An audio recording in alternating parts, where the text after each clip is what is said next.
Welcome to Thick Skin with Jeff Ross. Life is hard. We're getting through it together. Monday, I've heard this a few times. The days after the Super Bowl should be a national holiday. Like, I could not get out of my sweatpants today. It's really tough to get back to regular life after Super Bowl Sunday. Shout out to Rolaids for saving my life. I ate a lot of shit this week, but I'm in the bunker. I'm feeling good. Hi, Ed. What's going on, bud? Who were you rooting for in the Super Bowl? Against the Patriots. Really? That only leaves one team. I wish I was rooting for the Dolphins, but that'll never happen in my lifetime. There's going to be no football before the Dolphins ever make it to the Super Bowl. Yeah, well, there's a lot of years left, buddy. The Rams came here 2 years ago. They sent me that fakakta jersey with my name on it. I threw it in a drawer. I was like, I'm never going to need this. And then I wake up last week. I'm like, what? The Rams? I didn't even know they were in the Super Bowl until 3 days after it was decided. That's how out of my radar. I spent a lot of time in Boston, got a lot of friends and up there. So, I was torn. I was definitely a little torn. But I know the biggest Patriots fan I know, I just saw him so happy. And I said, Dane, why don't you just come gloat? Come gloat for a little while. When I think of Boston, I think of a couple of cops that I know. I think of some movie role. I went to college there for 4 years, so I have a lot of. But I think of you because for some reason, it's like people think Bruce Springsteen, New Jersey. I think of you when I think of Boston. I'm not comparing you to Bruce Springsteen. You're nowhere near as talented as Bruce Springsteen. That's true. No one is. But congratulations, Tom Brady, 6 Super Bowls. The memes are funny. They have one on every finger and then one on his dick. Yeah. I saw that today. Well, thank you, Ross. That might be my favorite intro that I've ever received. Yeah, today I woke up and we had a big bowl of fuck yeah. Dane Cook is here in the bunker for the first time. I was looking it all up today. His first 2 albums sold over 1 million copies, platinum, and now he's putting together a new show, which I've watched you put together night after night in the clubs. Yeah. 43 city tour you're going on across America. Yep. What the fuck? Are you crazy? I am. Oh, you're going to Radio City Music Hall, the Ryman Auditorium in Nashville. Dude, that is amazing. That is really cool. Yeah, it's 43 cities? So you plan it all first, now. and you announce it at one. You plan it all, and then you just announce it all at one time, or do they go on sale all? Yeah, no. I think we pretty much lined the whole thing up, and then it went up. How do you know you could now in September that you could sell out Radio City? Aren't you? I can do them one at a time.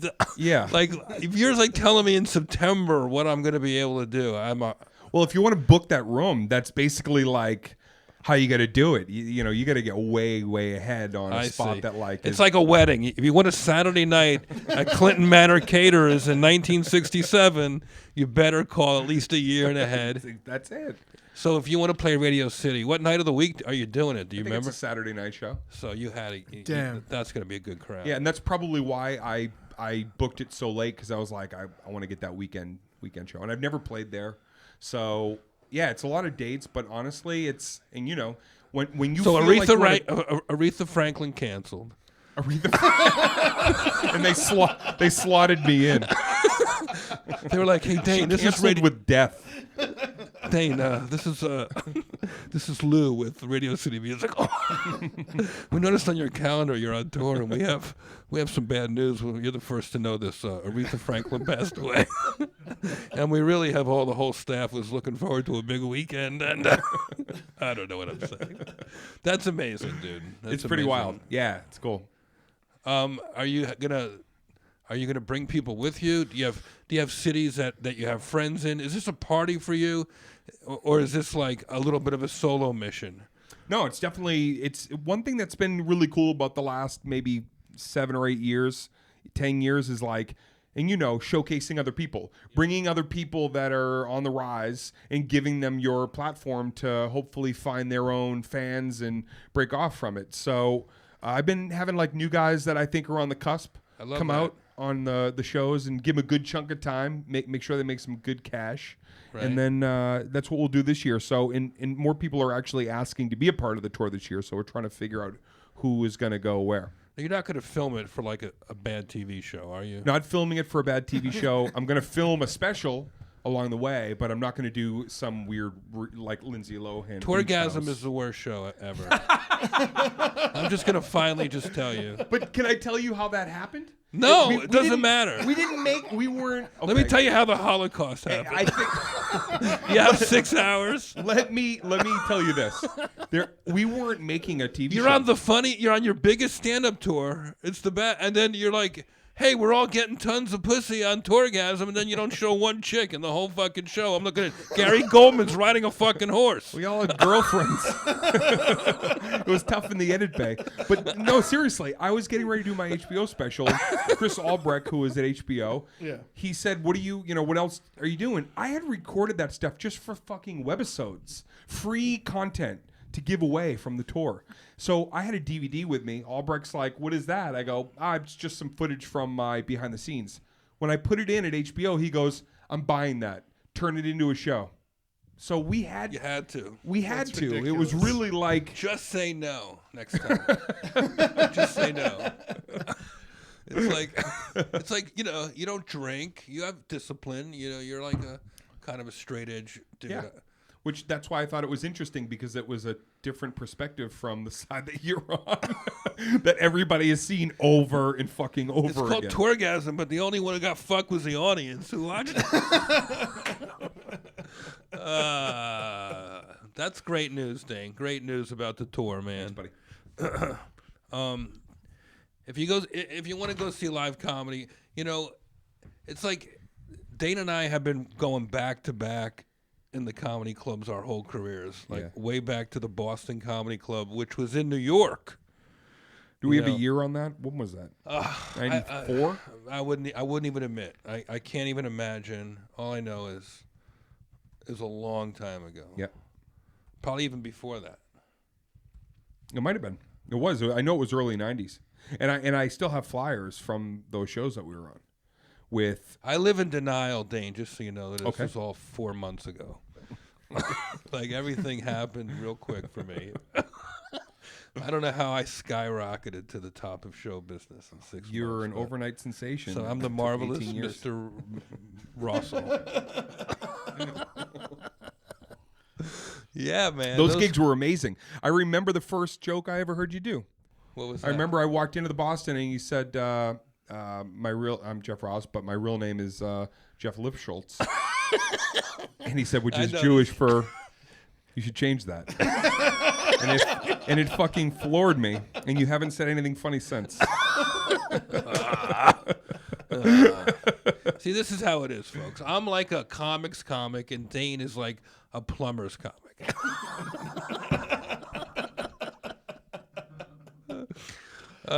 It's fun seeing you, buddy. I don't even know where to start. I feel like the one thing that people will want to know is like the Tom Brady, your connection to the city of Boston, because this is where your comedy roots are. Yeah. And in some ways I feel kindred to that because I went to Boston University. Right. And I got a lot of my grit, tough skin, independence. Boston's a tough town. Yeah. Neighborhoods, ethnic humor, like all these things seeped into me that I could process. And not to mention the comedy boom that was in full swing for the whole 80s. Yeah. See, I missed that. I was a punk rocker in college. I missed the comedy boom stuff. Like, because you were there when? I was there in 4 months ago, right? In the early, till like 87 or something. Okay, cool. So it was different. Yep. And it was only until I went back. I filmed a little part in Celtic Pride, that movie, and I went back as an actor to Boston, but you always had a hold on that town. You always had a hold on that town. I got into Boston as a punk. Like, I knew I was coming for a short time, a few years, and I was going to leave. Yeah. But I loved it. Like, I purposely went to Boston to get a little taste of. To me, that was being exotic. I was like, I might never get out of New York and New Jersey my whole life. Here's tell my ya, one chance. I didn't even know if I would have thought I was going to leave Boston, because I was happy to just be a local guy, because Sweeney and Gavin and all these guys were local heroes. They didn't need to go to Hollywood to feel like they had accomplished something. Yeah. So, and these guys were prolific, just fucking murderers every night, amazing comedians. So I was doing comedy for a few years, but I wasn't getting any of the Comedy Central was doing like stand up in that show. I wasn't getting any auditions, so I went to Caroline's, because Caroline's used to do a $35 tape, TV quality, on Monday nights. In New York, Times Square. Well, it wasn't in Times Square then, probably. No, it was on the Broadway. It was, and so I went, figuring, okay, I'll make a tape, go back to Boston, and then hopefully I can get a little local work with these shows. And someone saw me that night at Caroline's, and I went to Barry's office like 2 days later and had a manager, and he's like, you got to move to New York. So I didn't think I was going to go to New York City, because I loved the comedy scene in Boston. Yeah, I always love Boston crowds, man. Yeah, and they're fucking brutal. If you don't give them what they're waiting for their hard-earned buck, it's like it's a hazing. It's known animals. It prepares you for the whole ride coming out of Boston. So it means a lot to me that we acknowledge that. Did you ever meet Tom Brady? I met Tom Brady. I've met him a couple of times, but my favorite Tom Brady. I'm not okay. At football games, it was like, hey, there's Tom Brady at In-N-Out Burger. I met him. Okay, so the first time I met him, I was actually with Giselle when she saw her first game. I was in the box with the Kraft family, and Giselle was there to see him play and meet him. Really? She'd never met him. Wow. She didn't know the game of football. She chose him. She's like, Tom Brady is Let me mine. tell you something, man. I saw them meet. I was there. Really? I saw them look at each other, and I said to my buddy Al, they're getting married, man. This is like a power couple right here. So that was my first time seeing the charisma of Tom Brady, who, just had this unbelievable fucking aura about him. And then I ended up doing a charity event, and I'm not an athlete. My dad was an athlete. So you see them meet, and how did you know did you know in advance this was the time? Yeah, Robert was like, do you know Giselle? She's here to meet with Tom, talking to him, giving me some backstory. And I was like, oh, cool, great. And so she was asking me in questions. other words, the whole hands off, bro. Trust me, my hands were off. I was definitely like on my best behavior. But seeing them meet and seeing them I just saw her look up at him, and it was like she was looking at her hero. So it was cool. It was cool That's to be. Great. Now look at them. What's that? Now look at them. Yeah. The power couple. I ended up doing this charity event called Best Buddies. Yeah. Which is a big. I know what that Patriots is. event. Yeah. So we did it 3 summers ago, and Tom does in Boston. And Tom does a charity football game, right? And he plays quarterback for both sides. And the game was we were losing. Yeah. It was the last play of the game. The other team had the ball. Tom threw it, pick 6 on Tom Brady, ran it in for a touchdown. Really? So yeah, I brought him the ball. He signed it. You get like a little shrine of cool shit in your life. So that's my sports story. I have a similar story. Mike Tyson once punched me in the face. What? Playing sports with your heroes. That's awesome, man. That's so cool. Yeah. So were you always a Patriots fan, even during the dark years when they were the worst team in the league? Yes, I was. I have so you earned it. I earned it. I have pictures of me when I'm a little kid, and I'm wearing Patriots jewelry. Like my parents decked me out. Really? Yeah. I'm wearing fucking a bandana and all kinds of swag. And my dad was he was a true hardcore Bostonian. He just bled Boston. All that shit. We were at the old Garden watching, Bird and McHale and just all the classic sports events that were happening in Boston. My dad's affiliation with the sports world. He did color commentary. He was a boxer. He went to Really? BC. Yeah, my dad was a BC shit. graduate. He still has records on the books today at he BC. did color commentary. He would call hockey games and stuff like that. Wow, that's cool. He had a great voice. So he was kind of the broadcaster before I even got into it. People say, "Do you have any entertainers in your family?" I My did dad- not know that. Yeah, he had a great booming voice. Like I have a deep voice. His was even deeper. That's so and cool. more interesting. So he's a boxer? Yeah. That's intense. Mm-hmm. How did he professionally or? He didn't do it professionally, but he just did everything. He was an all-around athlete, you know? And it's like I fucking played football for one play in my life in high school. I played football. I got hit so hard it knocked me right into West Side Story. I was in drama literally like a heartbeat later. I was like, I ain't ever getting hit again. I actually went against Vince Wilfork in high school. Yeah, he whooped the shit out of me and I Really? joined drama. God. Yeah. This is, He was a senior and I was a sophomore, and this he is hurt our fucking center. Crazy. Yeah, and so I was the only other person that knew Yeah. how to snap, and so they had to put me in, and he just fucking destroyed me. Oh I didn't have a chance. There was literally he outweighed me by 120 pounds. Wow. He's Oh, like dude. looked like a building. Oh, he looked like the rock creature from Neverending Story. If he outweighed Ed, that's really saying something. Ed was the largest baby ever born in the state of Florida. That's a fact. Is that true? Well, I'm fifth now, but Oh, you know, jeez. I When I played was born, played I was high this. school football. I'm even wearing my Jonathan Dayton Regional High School Bulldogs jacket today. Cool. I was on the team for 3 seasons. I think we never won one game. Wow. So on behalf of the losers, I ask podcast listeners to help me roast Tom Brady. You're just gonna have to take it, bud. It's okay. All right. It goes with victory. It goes with victory. This is a Tom Brady fan slam. Love it.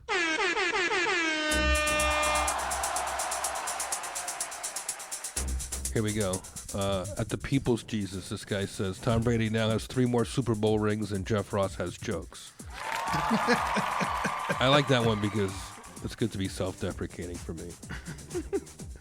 At Big MTF, Tom Brady has a supermodel wife, tons of money, and is hated by virtually everyone. How is he not president yet? I guess. At ZekeMan10, Z-E-K-E. After Tom gives his yearly bonus to the offensive line, how much does he give to the refs? cheaters, known cheaters. What are you gonna do? Yeah, that's smart. Dave's being hard on these because they're not as defined. Brady was the only man in America who wanted to see Maroon 5. That's at DJAY6. At the Roast 9, Tom Brady received a full-time offer from the Catholic Church to be a priest because of his experience with kissing children on the mouth. Have you seen Tom and his son? Oh, yeah. Yeah, they kiss on the mouth. I know. And then he just kissed Kraft on the lips. Kiss Kraft on the mouth too. That's an old mouth. Oh Lots of cheese in it. You know. It's just, Oh, my God. At Bertroid81, the only confirmed cheater throughout Tom Brady's successful career is actually the man taking money to cut his hair. Sorry if I'm offending you. No. Not at all. I love it. At the end, W44, Tom Brady eats oatmeal with a fork and knife. Kind of funny. that was my favorite.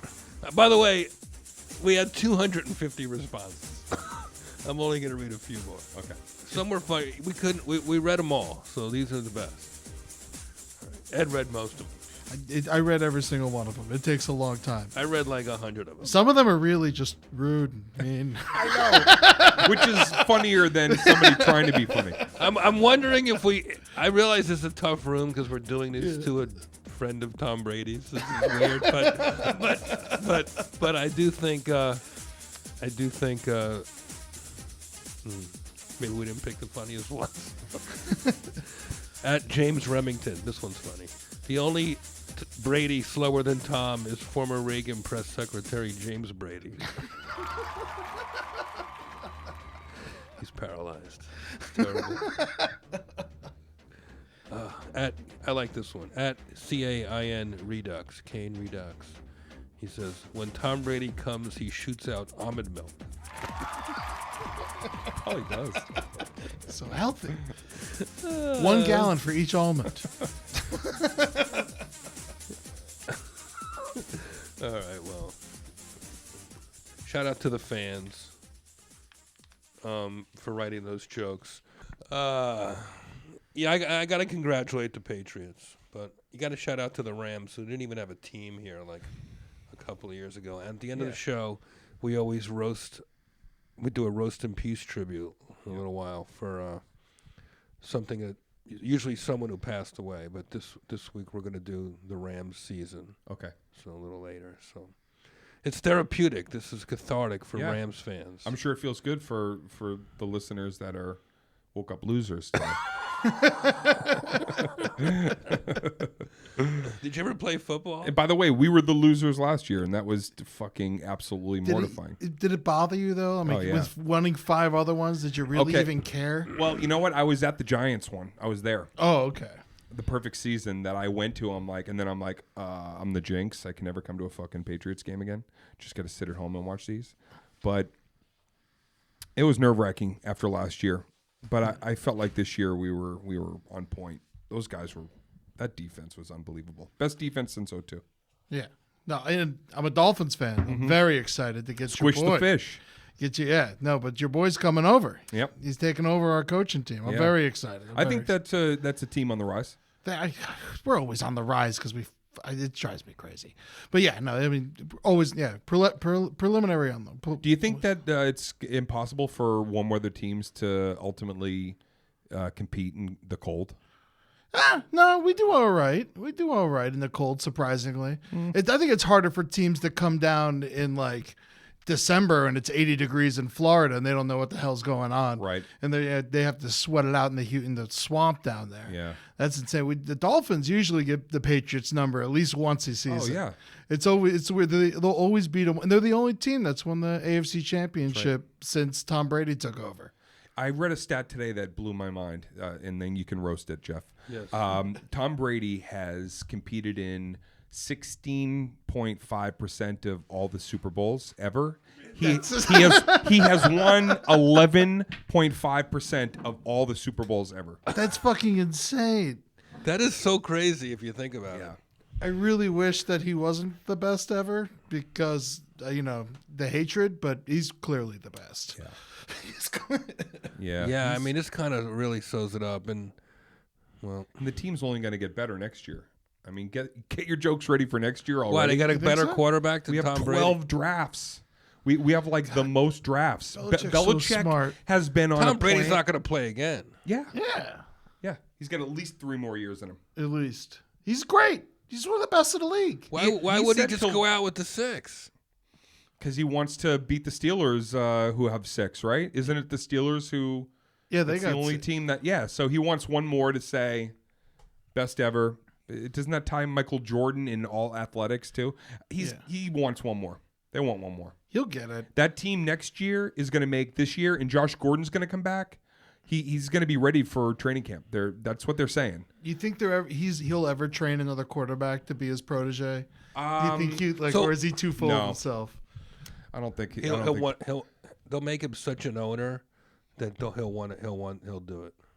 You know what? They'll that's make a him good such an point, owner, man. and that'd be the only way to do it. That's a good point. Yes. Like when Anthony Clark had a piece of the Comedy Connection. Oh my God. Where is he? I don't understand. Where is Anthony How did Clark? I think of that? Because I'm thinking about Boston. Because Anthony Clark. No one knows about that. Anthony Clark. Who the hell is Anthony Clark? Okay. So he was like a Boston dude who was just coming up and he was on fire, right? He was selling out the Comedy Connection, 500 seats. And here's what happened. I got booked in there by the owners, and Anthony popped in on my headlining weekend, first time there, sold out. And he goes, hey, can I get like 5 minutes? And he went up, he did 40 minutes. He comes right to me, he goes, follow that motherfucker. Good for him. Fucking crushed How many times have you done that to people? I've never said that. I just let you think it. Good for him.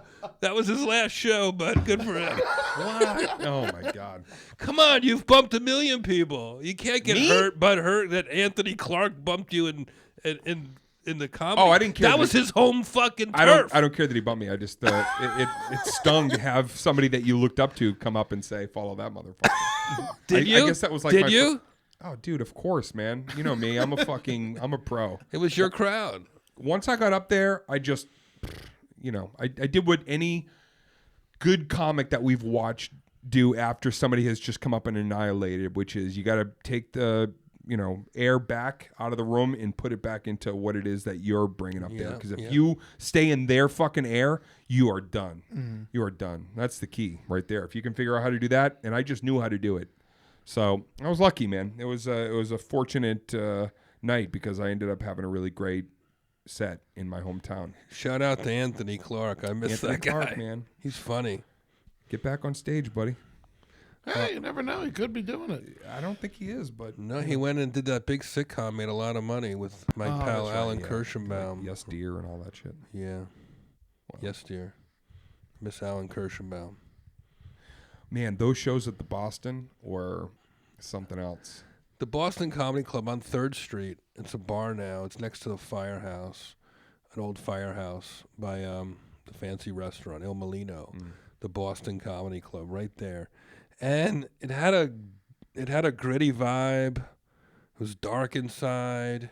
It was set up pretty well. The audience, half the audience was up higher than the stage. Yeah. So it was a Thunderdome-y. Yep. When you killed in there, you really killed in there. It was a fireplace, right, that we were leaning up against? Oh, you're right. Yeah, like a little mantle. Yeah. So strange. I know. And then I just remember my first set was at like 2:30 in the morning. And it was packed, and fucking there was like people just barking outside and getting people into the club. That period of my life was, I suffered from a lot of anxiety at that point, which people probably didn't know. But as far as what I learned from comedians in comedy, it was probably the most informative years that I'd had. Yeah. Is coming out of Boston, saw all these legendary guys. Now I'm performing with guys that are my age, my level, and they're destroying. And we're seeing Chappelle in there. We're seeing Brewer in there. We're seeing Red Johnny the Round Guy in there. We're seeing like fucking Tony Woods, Stu Kamen. It's only funny to us. No, we're seeing fucking everybody come through this place, and I'm going, oh, this is the next graduating class of stand-up comedy, and it's nice to see you and a lot of these guys still, chopping it up, man. I still love it. People go, do you get sick of it? I love it. Yeah. I just took a break, my first break in my whole career. I took a nice long break from stand-up while I was producing other stuff. Right. And it invigorated me because now I'm hitting the clubs just one spot a night, getting it back. And that's good. I'm doing it as a hobby again.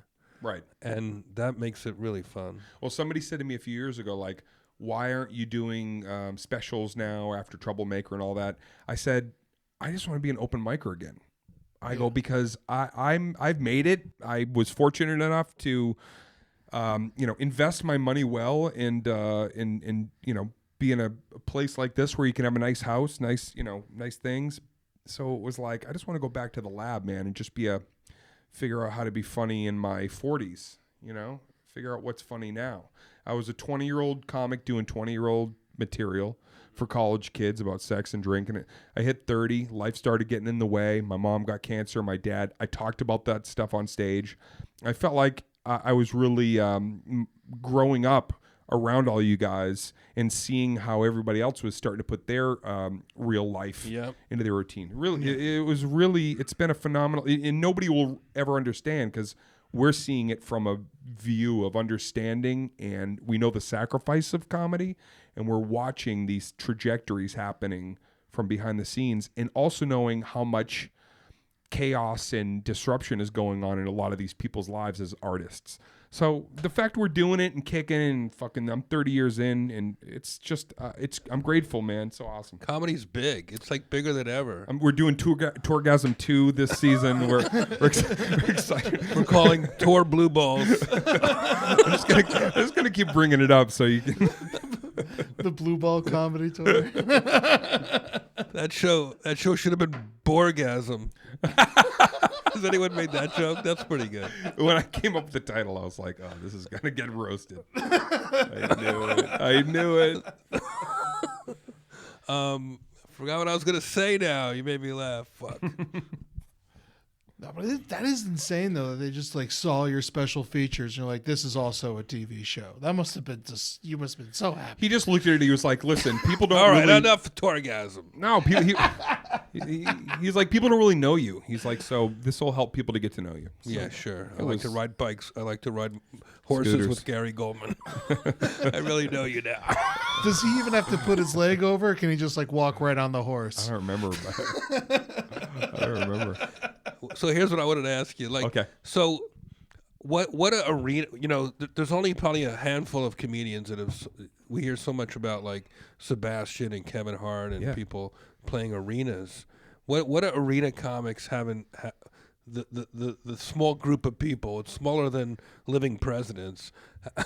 You know, comics that have played arena tours. What does Sebastian have that the world that grabs onto, or what do you have that Sebastian has? What does Sebastian have that Dice has? Yeah. What did Dice have that Steve Martin had? Yeah, I think with Sebastian specifically, it's like there's a guy who built it from the street team of word of mouth, and that is as a fan, and I'm a fan of many artists. As a fan, when people feel like they're putting you in a position of success, the support is even greater. They're not seeing you on a TV show and going, oh, we like this guy. Let's, go see his show and support the show. They're supporting your actual livelihood. Yeah. And he was pounding away, man, for a lot of years out there, obviously building fan by fan by fan. And that's what I did. I knew what I was lacking in comedy at that point. I knew where I was not getting the job done, but I knew how to promote. And I knew that if I met people one at a time and shook hands, that maybe I could get elected in a way to have a moment of a comedy career, you know? It was just all fucking trying. It was just trying to see what would work with connecting with people as opposed to just trying to do it by getting booked on some crappy TV show, which I also did. What do you mean you weren't getting the job done? Because my experience is you were working just as hard or harder than any of us, and you were always had a solid act. Yeah, I just felt like I was, I watched the Shandling documentary recently. Again, I watched Zen it once. Diaries. It's so good. It's tremendous, and the thing that really impacted me emotionally was like when I was early in stand-up, I loved all kinds of comedy, but the energy wasn't a put on. That was like authentically how I felt because I was a introverted kid who came out of like fear and could be anything on stage. So it was authentically, exuberant. Yeah. But I loved writers. I loved people that crafted, real material. And it took me a lot of years to go, the Gary Shandling documentary was like, I wanted to go from observational to introspective. Yeah. And the last 5 years have been more of like a balance. Energy still there, all that stuff still there for 46. I'm not throwing myself around on fucking stage anymore, but the energy, the enthusiasm, but now I can come at things with more tools in the arsenal in terms of performance. I didn't feel like I might have been cocksured seemingly back then, but I didn't want to be that guy forever. I didn't want to be that version. Right. I think you're evolving like any comic should if they want to stay. Right. And when are in you the starting? Game. I'm devolving. Look at me. Even in my own little lane, I can try to keep people guessing. Dude, and your moving lane, along. you have carved out a lane, man. You are what I always talk about Jeff, and this is where I jerk Jeff off. And I said recently, listen, you Slower. You found a niche, and That's not my niche. let me tell you, man, Sorry. you worked it, Thank you. and you found your success in the same way Sebastian or myself. You built it. You built it on your own laurels, man. That's great. You get to go to sleep at every night knowing like, fuck, I did it. I did it on my own. I did it. And whatever happens after that, I feel like for me, I get to go out and do another tour. People don't stay relevant in this industry for more than fucking 10 minutes. And I get to 30 years in, go out and do another national tour. So big. it's exciting. Who gives you when you're feeling blue and you're feeling sad? Do you have someone you talk to? Like who gives the best pep talks in your life? My I know how accountant positive you are. just shows me the fucking shows me the bank account. It brightens my world. Gotcha, babe. Gotcha. For a lot of years, it was Mr. Jerry Lewis. I talked to Jerry a lot. That's so cool. He became like kind of a father figure to me. Dane and I spoke at Jerry Lewis's funeral a couple Memorial Days ago. They were good pals. Jeff killed. He should have written some of my jokes. You did fine. I did all right, but You did fine. you brought the house down. You did fine. I forgot what I said some of Jerry's friends couldn't be here because of the distance.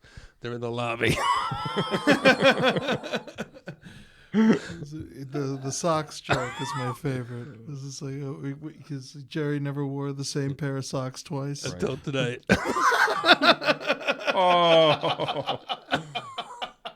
Oh, Jerry Lewis, rest in peace. I love that guy. Love him. Love Great him. memories of that guy. I have a note that he gave me at Rayo's. It's hanging on my our grandfather's saxophone in New York. Yeah. Cool. I love Jerry. Jerry was cool. It was a treat to know that guy. Yeah. He was a curmudgeon and he had his ups and downs, and I can't defend him saying certain stuff, but he was hilarious. He was cool. Yeah. He got to that age where he would touch you when he talked to you. Right? Like, Yeah. listen, just so he didn't have to, so he could talk slow. He's holding on so he wouldn't fall down. He was awesome, man. He really, he would call me, hello, my boy. It's the Jew in the desert. I actually have the voicemails. I saved them all. Wow. That's so cool. I wouldn't answer when he called because I wanted his voicemails. That makes So I sense. got a whole bunch. That's Yeah. great. Guy came along at a really great time for me. I was in kind of I was in a rut, Huh. and it was after all the stuff with my parents and my brother. I was really low, and I got invited to the documentary, and that's how I met him. And he asked me for my number that night. He started calling me every week. That's crazy. It was wild. Every time the phone rang and it was him, I honestly would be like, "Oh my god!" Yeah. Yeah, no, giddy. you lose your mind. You He was know? the biggest star on the planet before our time, I mean, and he still was. Yeah. I thought of him as like saintly because of, you could debate it all day, but what he did for muscular dystrophy and children, like to dedicate so much time and energy into that. No one has done anything like that since either. This 3-day show that he would do. They every keep asking year. me to take it over. I'm like, fuck those kids. That was the only thing Jerry was sensitive about, was jokes about Jerry's kids. Yeah. But he was a good sport otherwise. I roasted him one time, and afterwards I had to change the rules where I never roast anyone over 73 anymore. Because he took it so well. It was the most fun. He was laughing so hard. He's sitting there with De Niro and Scorsese, and I'm fucking demolishing him. Everybody's killing him. It's like 2 p.m. By 3 o'clock, he's already headed to the airport. He's flying to Vegas. Has a mild heart attack on the flight. Oh my God. I was like, oh, Jerry. I called him a week later. I was like, no more roast for anybody over your age. I He don't was want to take 90, the risk. right? He went on. Yeah, he was probably about 80 when that happened. Who was your comedy hero coming up that you eventually had the opportunity to break Buddy bread Hackett. Buddy Hackett. Yeah. All the time. Think about that guy constantly. Shout out to Cousin Sal who sent me that Buddy Hackett comic book. Oh, cool. I got to call him for Christmas. with? I used to do his charity event down at the Laugh Factory. Yeah. there. I thought, yeah. What a great Yeah. guy. There he There is. he is. Here he is on Buddy the wall. Hackett. There's his Hackett. there's his Everything was DVD out case. Of the corner of his mouth. You know who hates farts the most? Midgets. They live at ass height. What do you expect? I met him in an elevator at the Friars Club in the mid-'90s, and that's the first and only thing he said to me for 2 years. Oh, my God. Mr. Hackett, it's so great to meet you. I'm such a fan. If my parents could see this moment right now, they'd be so happy. You know who hates farts the most? Fuck. So great. Ding, ding. Elevator opens. He gets off. Oh, that's awesome. It was good times, man. Now, Yeah. so now we're the big dogs, right? We have to mentor people. Isn't that wild? It's so crazy. It is crazy. you know. It happens so fast. But it's cool because There's only a few years in between, like being young, being on the beginning and being on the end. You know, it really is fast. It's cool because It's good that you think of things as far as like 30 years in. Yeah. You know, people look at their careers moment to moment so much. Why didn't I do this? Why didn't I get invited to this? Why didn't I sell this out? And it's like if you think about it as a career, you can't lose. Yeah. It's hard to be a teacher for 30 years. You know, like it's crazy to last 30 years in comedy. Man, I think though it's That's like true. all these comics though, they a lot of them live to ripe old age. I think it has something to do with just that excitement of having an idea and then wanting to work on it again. You know, and I get that every couple of days. Like, fuck, I want to try that tag, or I want to see if I can pull this off or tell this story. It's always an adventure. Always, man. It's the greatest job. You were telling me. I was showing him Ed Uncle Albie's uniform with the medals on it. It's World War II Army uniform, and Dane told me upstairs that someone once gave him a Purple Heart as a gift. Oh my God! Soldier by the name of Chris Booker. I met him. He'd lost both of his legs from a mine, and hands me his Purple Heart, and he's like, "I want you to have this." I said, "I can't." You know, my dad served in Korea. Yeah, like how do you accept it? I didn't want to. I said no, and he goes, I want you to take it, and I'll tell you why." And he's like, "I was in the hospital. I wanted to die." And he said, and the president presented this to me. He goes, "But the president didn't save my life." He said, "Your comedy saved my life." And every couple of years, I'd call him and be like, "You got to take this thing back, man. And I'm holding it for you." And he finally was like, "I'm offended." He's like, I'll never want that back. You did it. Damn. So as you know, my dad served in Korea, and my dad, before he passed away, he was like, "Please promise me one thing. You'll always give back to the troops. You'll always do USO."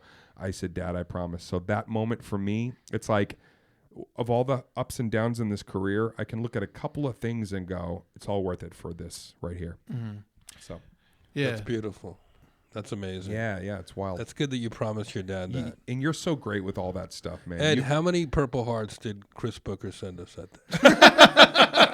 He's gonna box a purple. it was a rough day.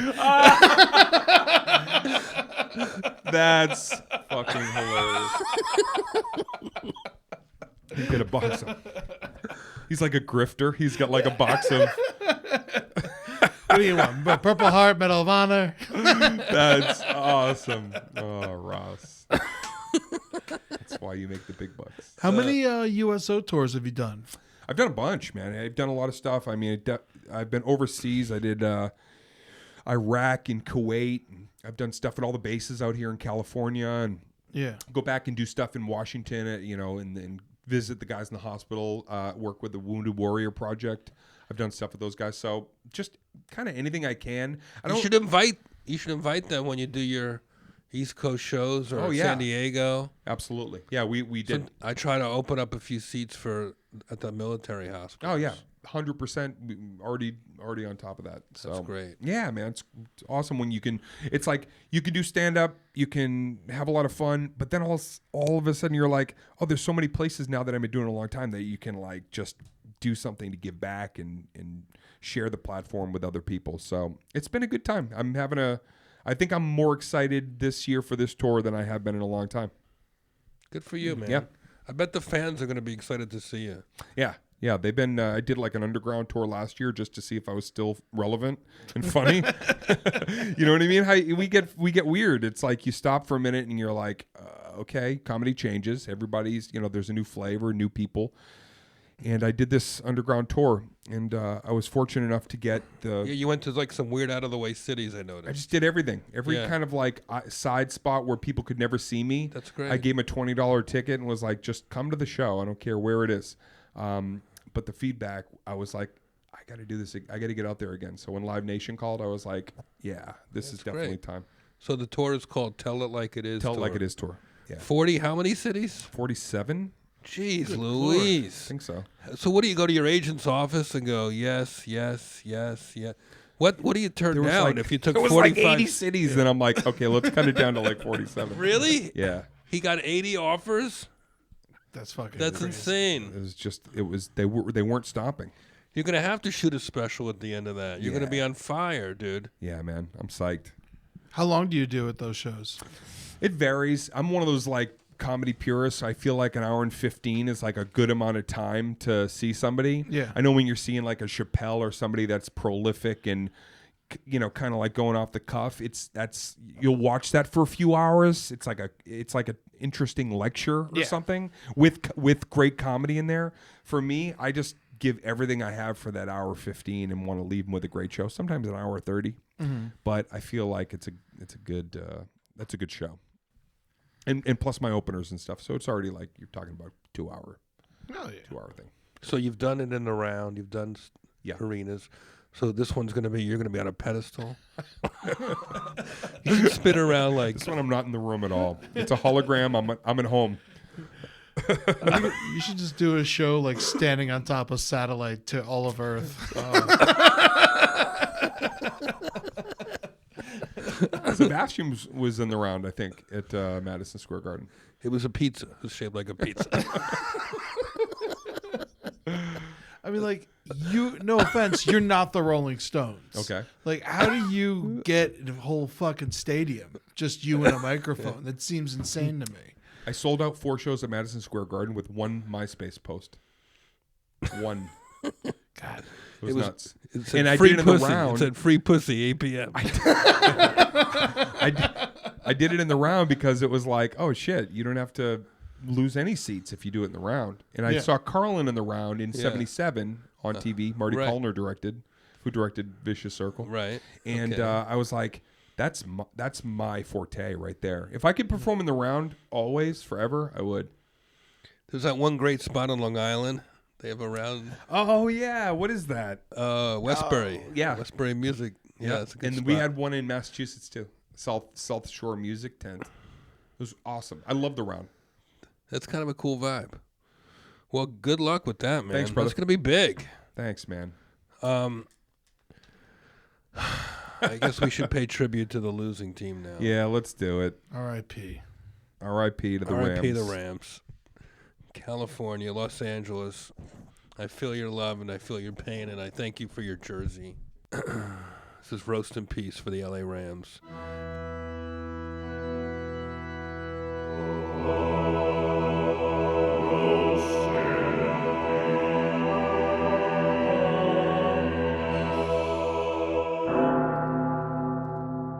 Just like actual Rams, this team should go live in the mountains surrounded by nobody.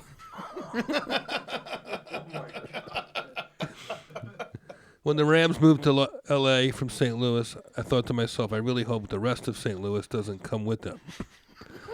Also, March 1st, Dane Cook will be in St. Louis. The Stifle Theater. The Rams scored 3 points. The Super Bowl. The Rams scored 3 points. It's only 1 more point than they had male cheerleaders. Sad fact. No judgment. I'm just saying. 3 points. Even their quarterback, Jared Goff's name sounds like Jagoff. that you laugh at, you fucking asshole. Oh, that's great. Sean McVay was the youngest coach to ever lead a team to the Super Bowl. Even though he lost. He was the youngest one ever to do it. He couldn't go to the after party because he had social studies homework. When it's all said and done, and the Rams get back to L.A., they can sit back and say, at least we're not the Chargers. The good news is, in 10 years, none of them will ever remember losing. All right. Love you, Rams. Proud of my California people. But, again, it's always next season. Tom Brady's going to keep a play again. Yep. Man. He's going to start cryogenically freezing his body in the offseason and winning Super Bowls. It's like me. I was a center on my high school football team. I know we never won, but we had a great center. Like our starting center went all state. Yeah. Right? Anthony. And he started. So after 3 seasons of being the punt center, I was like, all right, I'm just never going to get in the game because I'm a center and a nose guard. And this guy's the center and the nose guard. Yeah. So if you're a quarterback in Boston, you're fucked. Anyway, what else, Ed? Are we done? That's it. That's This it. is fun. That's a wrap. Yeah, man. Go see Dane Cook's tour. DaneCook.com. Shit ton of shows. Every fucking city. We probably just added 40 more. There's 88 shows now. Yeah. He's even going to Verona, New York, and places like Ames, Iowa. Yep. Really? Yeah, there's people there that want to laugh, man. Paramount Theater in Huntington, New York. That's a good one, man. I can't wait for I that. heard it has mice. Uncasville, Connecticut? Yep. I heard that place has health code It's the violations. Vegas of Connecticut. Soaring Eagle Casino and Resort, Mount Pleasant. Did that Michigan. last year. Killer gig. You got to do that one. Really? Oh, yeah. Beautiful. Beautiful theater. A lot of these casinos now look like they spend a lot on their entertainment stuff. Oh, yeah. Oh, yeah. Man, the Ryman's going to be cool as hell. Old school Grand Ole Opry. Do you like country music? Yeah, I like it. I don't love it, but it's that venue. It's been a lot of years since I've been there. I can't wait. Dude, that's really cool. Yeah. You should invite like Big and Rich to come show up or something. I already talked to him. Yeah, I'm not even kidding you. I email with those guys. Hell yeah. That's great. I love those guys, too. Jeff, you got gigs. Jeff's always got gigs. Not like this. This might be I might be sitting with the hardest working man in show business. You have a whole 40. I have one gig in Oxnard. I could get there on a full Tesla charge and back. I can't flush a toilet without a bumping Mike's fucking advertisement coming on. It's amazing. It's just, I love that. dude, it's awesome. It's awesome. And coming up, watching you and watching Adele. I was watching Adele a lot. At 2 a.m. at the Cellar. Seeing these guys all these years later from how I remember seeing them at the start, it's very cool, man. Thanks, Dano. Yeah. He looks exactly the same. Who? Attell? Yeah. He's still fucking... He always looked bad. Is that what you're trying to say? No. I becoming a love cigarette Dave. butt. I went to see Dave live. I just popped in. He was playing in SoCal in Irvine, and I popped in on him on Saturday last week, and oh my God, I was crying, Dane. He puts up a map of the what's that mall called? The Irvine Improv Spectrum. Yeah. This giant fucking mall.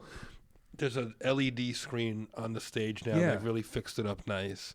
So he has them put the map there, and he takes the audience through, a life-size giant map of his day at the mall. He's like, I parked over here, and I walked through here, and there's a Ferris wheel. He's like, right about here, my ankle bracelet started going off. And these 2 guys on Segways trying to follow me, and I ditched them down this alley, and Oh, man. he does the whole walk to the show, and people were fucking losing awesome. it. That's fucking And hilarious. then he had some other. I don't want to ruin his bits, but he's so funny, man. Well, thank you for saying that. And thanks for coming to the bunker. This is got your it, buddy. first time here. It's good. You're always welcome at my place, bro. I've been to your place. What's the next roast theme for you? What are you going to do? Historical roast? Oh, that's right. You said that. Comes on Okay. at No, cut that. Okay. Just bleep it. It'll be funny. Yeah, historical roast. That's great. Teaching history a lesson. Oh, cool. That's perfect. So you got people like dressed up as Lincoln or something sitting there getting roasted? Yep.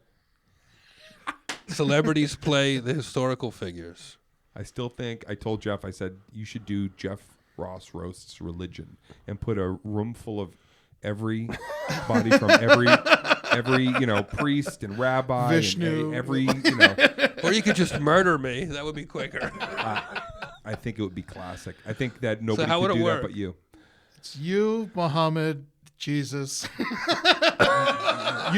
Here's what's great about it. There's so many religions and stuff that people don't know about that are fucking hilarious that you could hit the main ones and there's tons of jokes for Catholicism and all that.